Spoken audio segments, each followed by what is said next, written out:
I mean, even if the person's not trained but like athletic and kind of sharp, this one's hard to knock them out with. This one's hard to get the arm. So we're going to pass the topside crucifix. So topside crucifix is going to make it so the person can no longer block punches.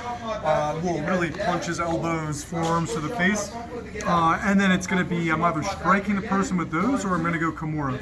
So it's going to be like knock the person out or put them in a Kimura is the dilemma. When I'm in this spot and I open up and I'm hitting, if I'm having trouble pushing the arm enough to get to the key lock, the person's like sensing it. These, if they keep their arm in front of their chest, they are hard to get. If they're blocking, I can't do a ton of damage.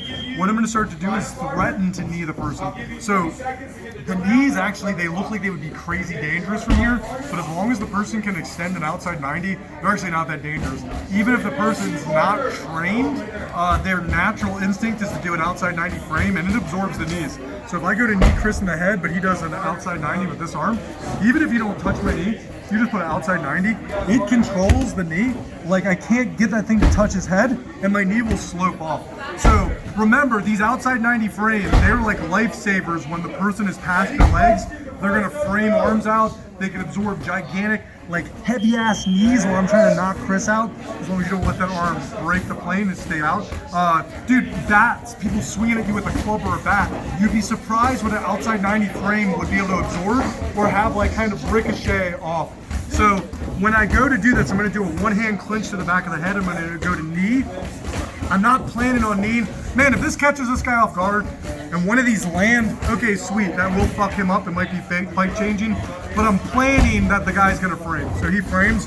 When he frames, it was a trap. I just wanted to shin pin his arm. I go to the end of the lever that he just extended out. I press and I shin pin. Now I got one arm left in front of me that he can try to defend himself with.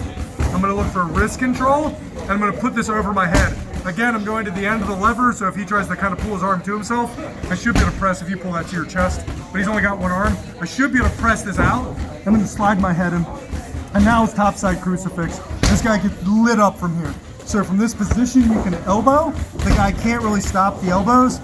Classic thing they'll do is they'll lift their head all the way up, like a big sit-up, like an endless sit-up, and this actually will kind of protect you from the elbow, but you have no arms to protect your head. So the move is you press them, and if you sit up, you slip and find them like in mid, like press in. You meet him in the middle, like a little like batter tee or something, kind of cracking onto the guy's head.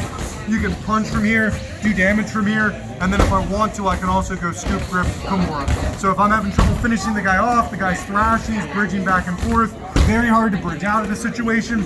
You can pull the guy's arm up, step over, and switch to Kimura.